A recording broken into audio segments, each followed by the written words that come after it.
Hi guys, welcome to Rootstem and welcome to this Kill Team Into the Dark battle report.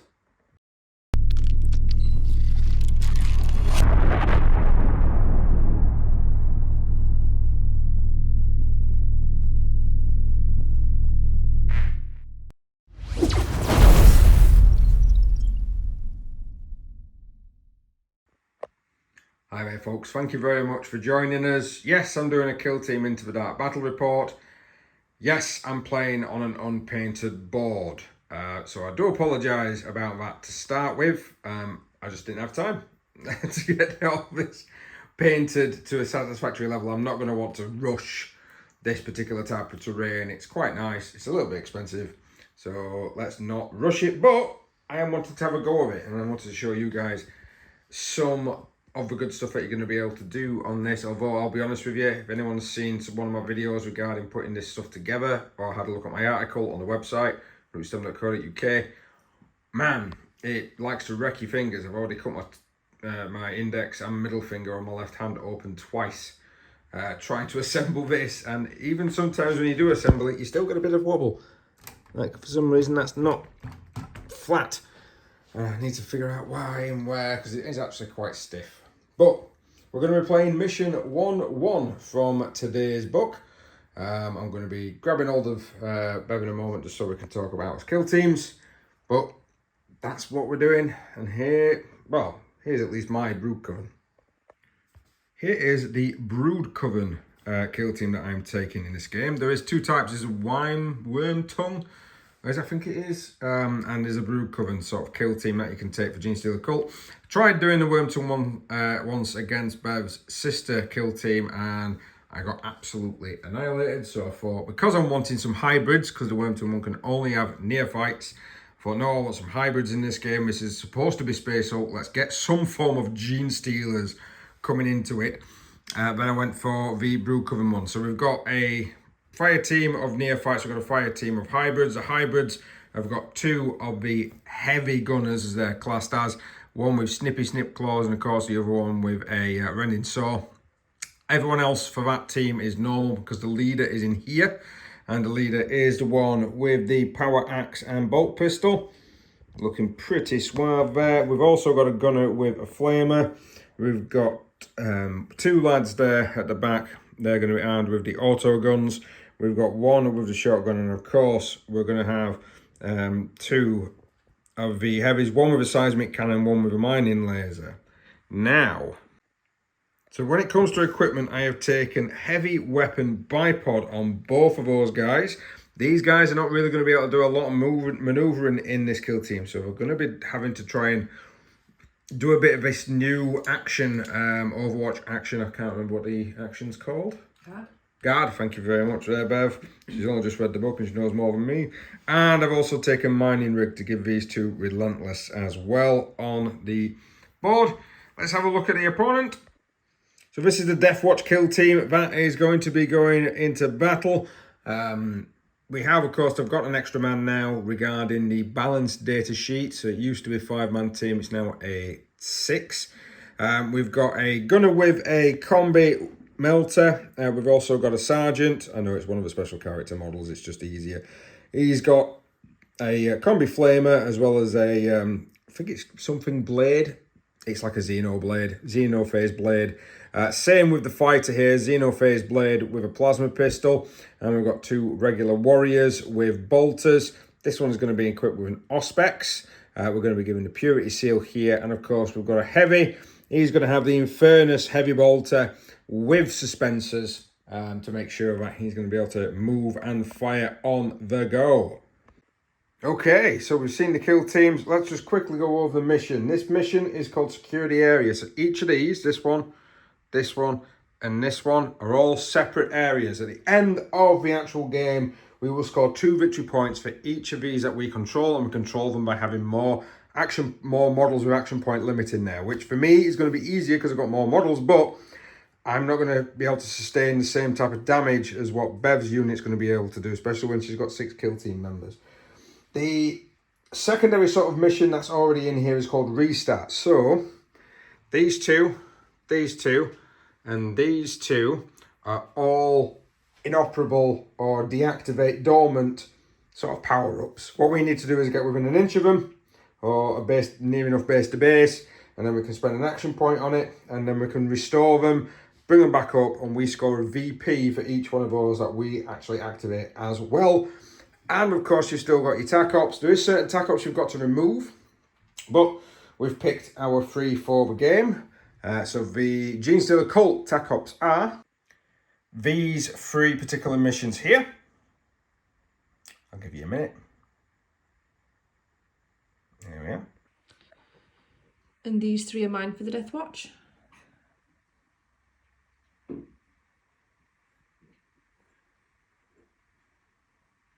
Here we go. So deployment wise, all my guys are down here. They're all hiding. You probably know why if you've played Genestealer Cult before. We've got some snazzy stratagems that allow them to swap orders. Bev has decided I ain't hiding. I'm just going to go all out and just annihilate everybody that I possibly can see. So she really is going for the kill. And we've put down additional barricades apiece. And Bev has decided that I am going to have the initiative because she was the attacker. So, I'm going to be going first. Let's crack on with this game.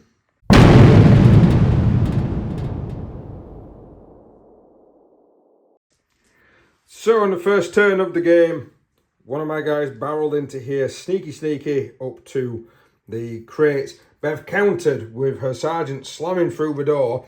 More action points than me, so he's got to that position there. He's got on guard, and because he's done that, the doorway is actually open. So if I start moving people through this, he's going to be able to shoot them because the rules for targeting still apply. So, for example, if he goes through, he's going to be there in the open. That means that that guy there is going to be able to fire the Overwatch shot.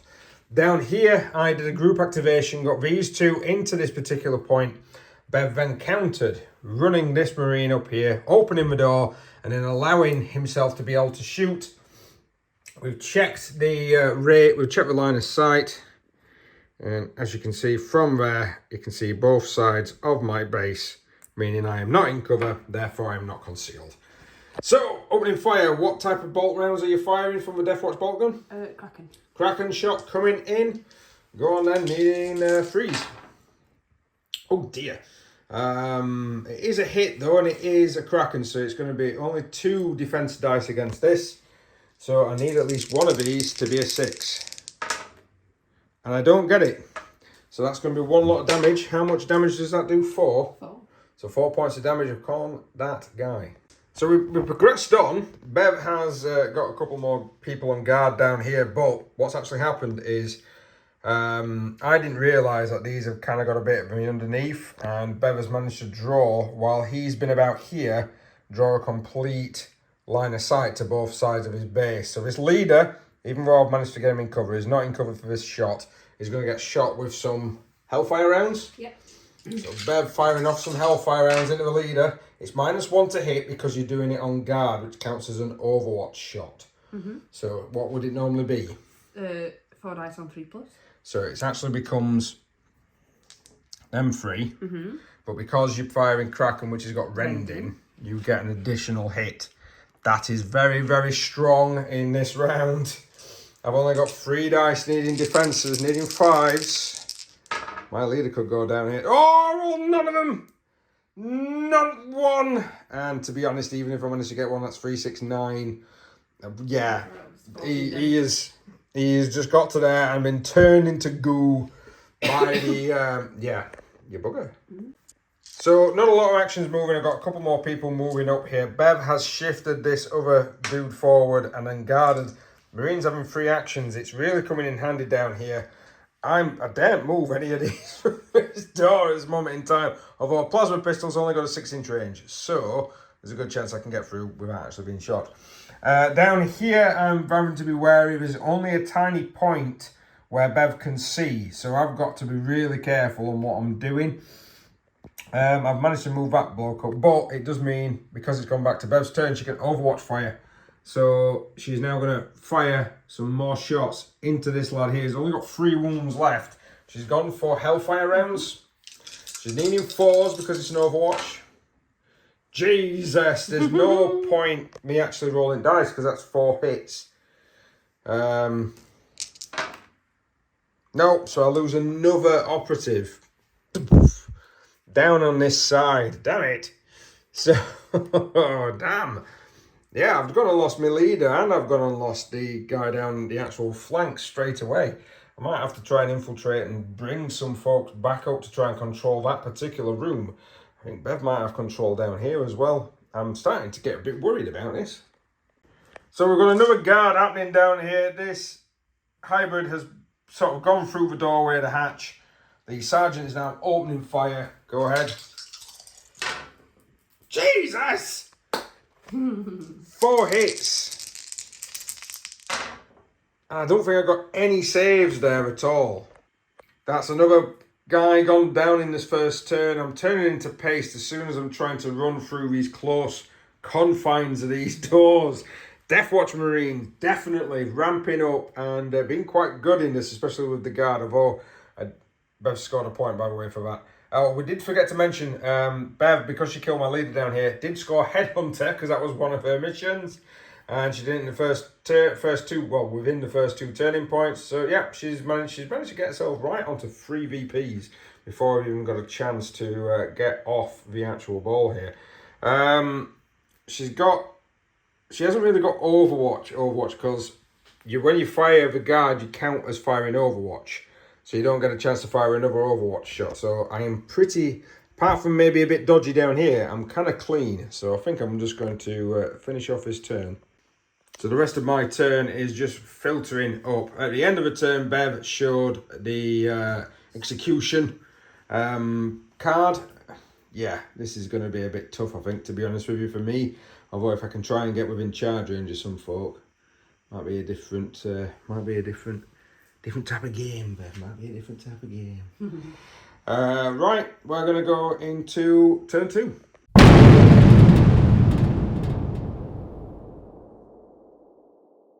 So in Bev's turn, the operative that were down here, the Space Wolf, has run over, has moved over, had enough movement, actioned that objective, given her another VP, and then guarded, looking down this little tiny bit of corridor down here.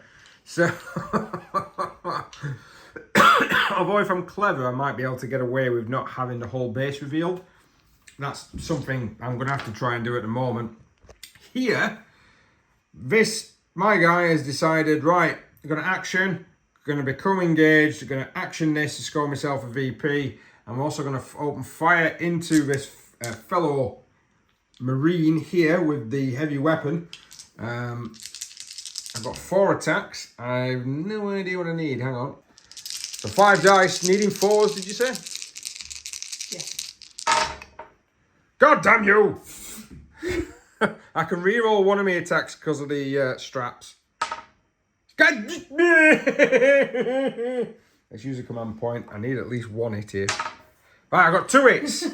I got 2 normal standard hits. Now, Bev's behind cover. She's got 2 dice to save, so I'm guessing one of these is going to be an auto pass. Yeah, that sounds like a good idea. Yeah, it does, doesn't it? So she rolls 1 dice, needing a 3+. Yeah. No! Yes, unless she wants to re-roll it. Yeah. Go on then, she re-rolls it for a command point, and it still goes through, so she's lost a command point, and it's 5 points of damage on the Space Marine. And to finish off my action there, I've just played Into the Shadows, moving him back into a conceal order, so I can't be shot. More stuff has been happening, of course. Bev has shifted. This Marine's went, oh, I'm just going to conceal myself, run all the way over here and activated this objective. I've got guys moving up. Bev's coming into corners. She's gone guard, but can't really see much. I suppose if he comes out, then she probably could start shooting, because if he pokes his head out to see, then she's going to be able to shoot.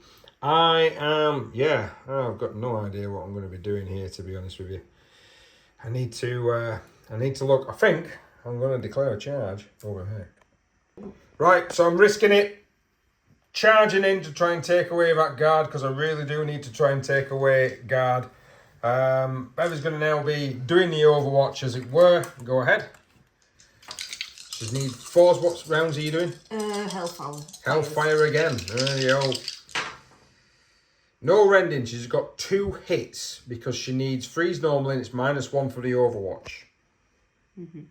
So she's got 2 hits. So I could survive this. I just need some 5s. Yep, a 5 and a 6. That's a definite armor save there. It ricochets off the body of a hybrid, becoming more Genestealer-like. Let's get into some combat. So power sword versus claws. Here we go. I've got balanced and I've got rending, needing freeze. So I can't re-roll any of them, so that will be 3 normal hits. Ben's got lethal 5+, so double 1, but that 5 turns into effectively we'll turn that into a 6 because it's just easier. Right, so I have got, and then if you just discard 2, let's see. Now, what do I strike at? Right, so what I'm going to do is, checking it out, I'm going to block Bev's first attack. So that's a bit of a parry. Smack. Bev hits me for 6 damage, leaving me with 2 wounds left. Can't defend any more dice. That's a 4. That's a 4. Meaning that we're both just going to be barely alive. So in her turn, Bev shifted her sergeant down, put him on guard, making sure that any charges I do I might fluff. Although I've just been quite successful with one down there. That is a combi flamer. I've gone over this side. I've decided that, no, I'm going to make the salamander have a taste of my flamer. So, in this edition, in the Dark Kill team, anything with flamers or blasts or anything of that nature gets lethal 5+. So I'm definitely going to be wanting to burn this guy alive. So down into this side, 5 dice, needing 2s. Any 5+s will be a crit. No cover from that angle. Ooh! Oh, that's all of them. All 4 are criticals. Roll your saves, Bev. 3 dice. Needing freeze. Oh, Jesus. You would, wouldn't you? So you've saved 2 of the criticals, and I think this is very low damage, so I believe you've only suffered 4 wounds. 1 second. So down here, the fighter has decided to kind of semi-jump around, having to teach Bev, but you can't just scramble over terrain directly just by a millimetre. talking about when you were trying to get over the crates. But managed to see this fighter straight on. She's going to blow him away with the plasma pistol. What are you firing on? Are you firing on supercharged or standard? Firing on standard. It is AP1 on standard. It is. It's freeze to hit. So you've got 3 hits. I've only got 2 defense dice. I'm not in cover from that angle. I didn't get any saves. How much damage is it? 5 each. Oh, for Christ's sake. No, it will be... Yeah, you only got 2 hits, didn't you? Oh, don't matter. Even if you got 2 hits and I failed 2, it still take me away. God damn it. So, yep, absolutely annihilated. I've decided to scramble over there and charge with this fellow down here into a heavy gunner. I've got 4 attacks, needing freeze. Ooh, that's a good one. And because I am rending, I can turn one of them into a critical. So that will be 2 normal and 2 critical hits. Only fists coming back, 3 attacks. All of them have hit though. There we go. This is going to be a critical hit, and it's going to be right. I'm going to have a look. So what would actually happen is I would block Bev's crit. Bev's going to punch me in the jaw for 3 points of damage. I'm going to block Bev's second attack there, but then that leaves me with a standard and a critical, which will be 9 points of damage, meaning I take out the Space Marine. Just bringing you up to speed, I've completely forgot. I've got Robin Ransack now because I've taken that Marine out down there. We've done some more actions. This neophyte just decided, no, I'm going to stop here. I'm going to fiddle about with this control panel. That's now mine. It's giving me a VP. And then these folks are running out of the door. We're running down the corridor to try and support in here. Meanwhile, that Space Marine's having the same idea, running back out, trying to support possibly the centerpiece, or maybe even trying to get up here. Turn 3 is going to be a very interesting one. We've suffered quite a lot of casualties. We've both only suffered 1 casualty each this turn, which is quite good for me, because it means that Bev doesn't get an additional point for execution. But she is currently on 6 VPs and I'm currently on 3 VPs. We're going to go now into turn 3.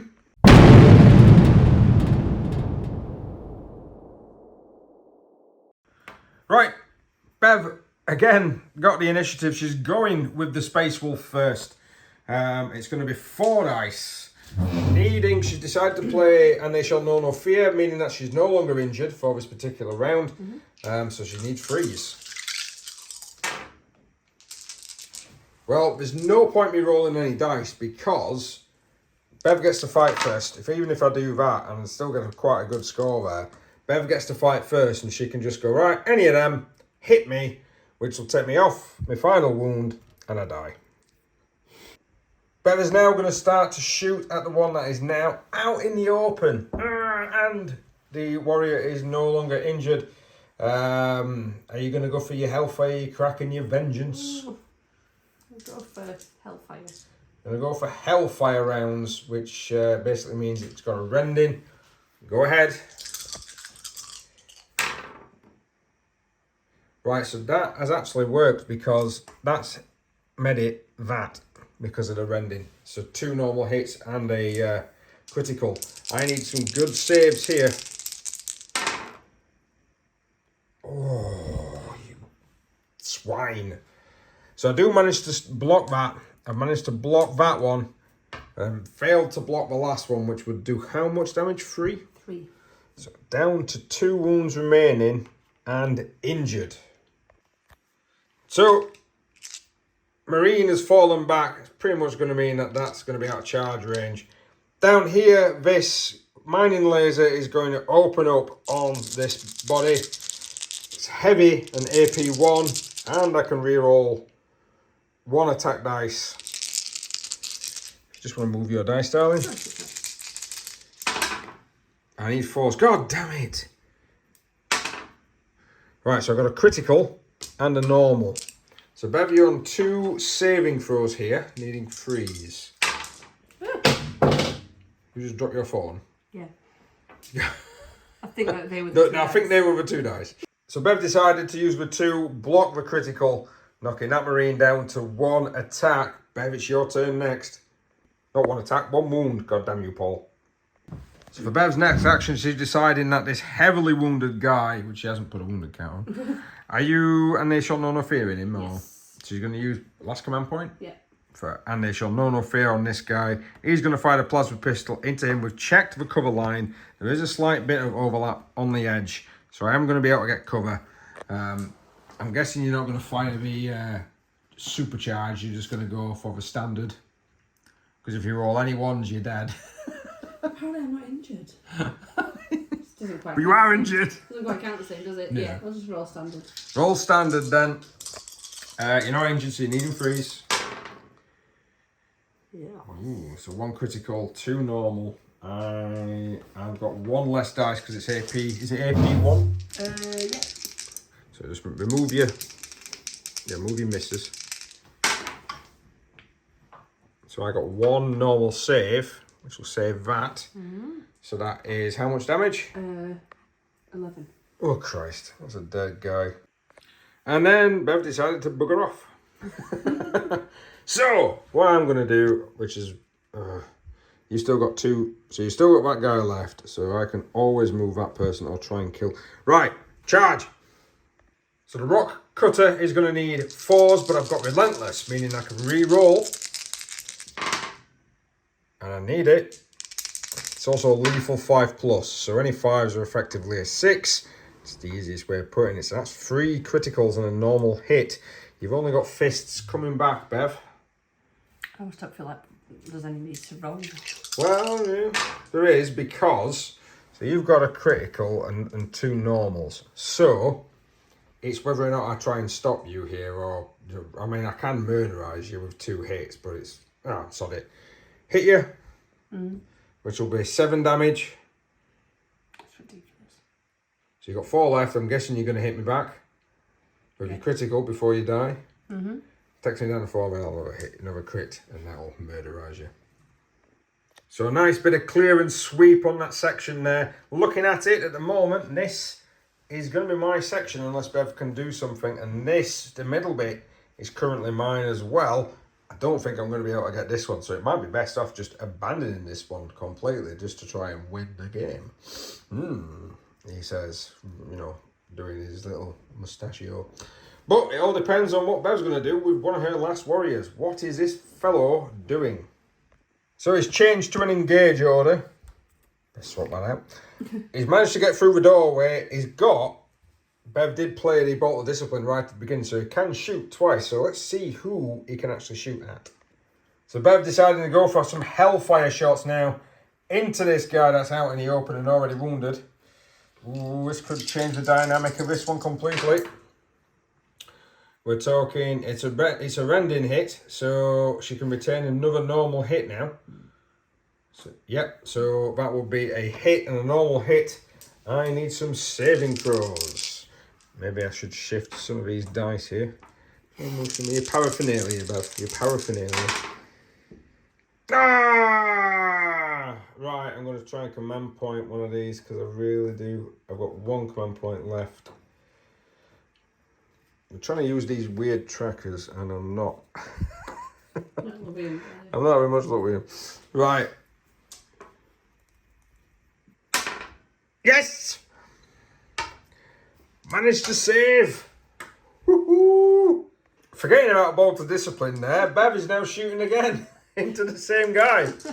God damn you. Oh, he definitely got range this time because of rending. That's definitely going to be 4 hits.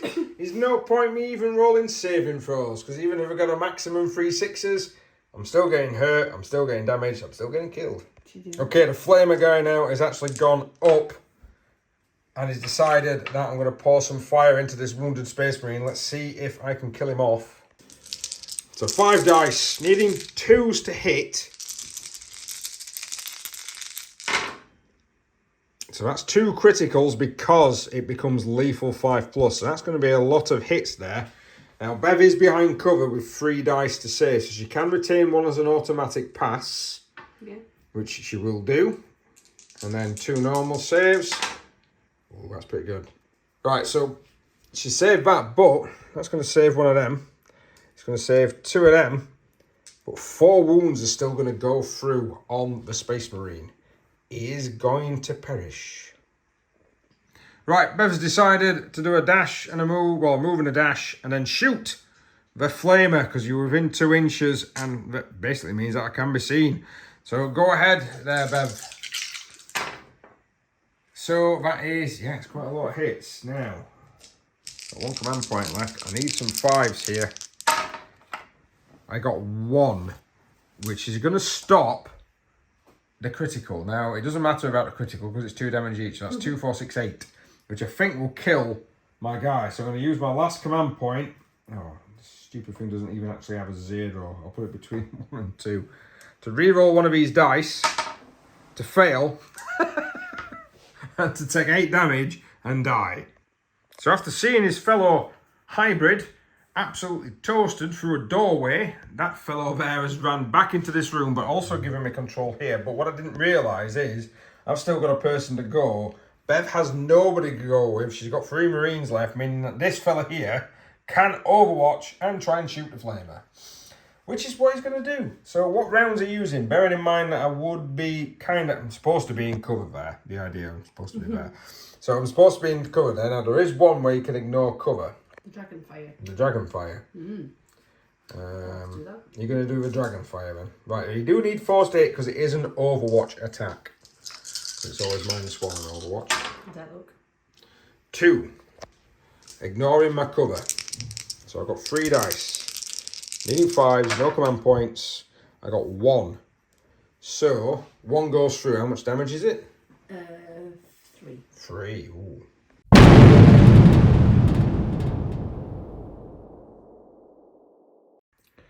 So when we go into turn 4, we're looking at it logically. Even if I win, this is before we've rolled any dice, I win down here, I win this section and I win that section, giving me 4 points. In total, I would only achieve 7 VPs.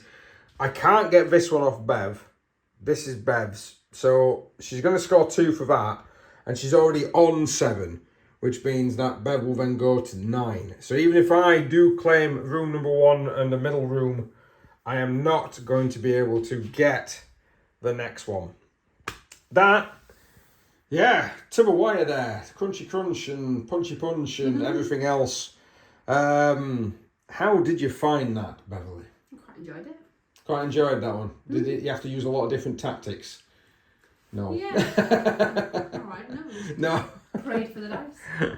Yeah, well, yeah, but I do think you did well to pull certain units. But I think the idea of this, especially this particular mission, I think a lot of these games are going to give you a lot of different outcomes because of the missions. So I think because of the corridors and the fact that you are trapped and you can't go through, and you really are going to have to think about your deployment, and then you're going to have to think, what do I do next? Well, that was it. I sort of laid myself higher, and you were like, but by the way, you can't move from room to room because there's no doors. I was like, well, since when? Yeah, because there's no doors between there them. were doors in the middle or something. No, effectively, as soon as you throw your warriors into that corridor, that's it. You are in that corridor. And then you only got out of that corridor. We both had to do the same thing. We both kind of came out of a corridor and tried to run down here. And yeah, I didn't. I don't think I would take. For me, don't bother taking heavy weapons. I think I might have been better just having two acolyte hybrid units, 10 men with close combat weapons and some punchy punch. Get charged in your face. Just get charged into your face. I don't think the heavy mining lasers and everything else really work that well. I'd love to see a guard kill team with about 14 men running around. But I also would like to see Genestealers take on some Space Marines. I think we'll have to do an intercessor kill team versus some Genestealers. That would be really cool in one of these particular levels. Right. Well, thank you very much for watching, guys. Please like, share, subscribe, hit that notification button if you do want to see more. Not like you would. I mean, who wants to watch these, eh? Who wants to watch these battle reports? Unpainted terrain. It's I know, unpainted terrain. upside Oh, down. all the way. Well, I only got it a few days ago and I just not had time. And of course, it has ripped the crap out of my fingers trying to assemble this damn thing. And it's probably going to do the same when I'm going to put it away. But thank you very much for watching, guys. We'll see you next time.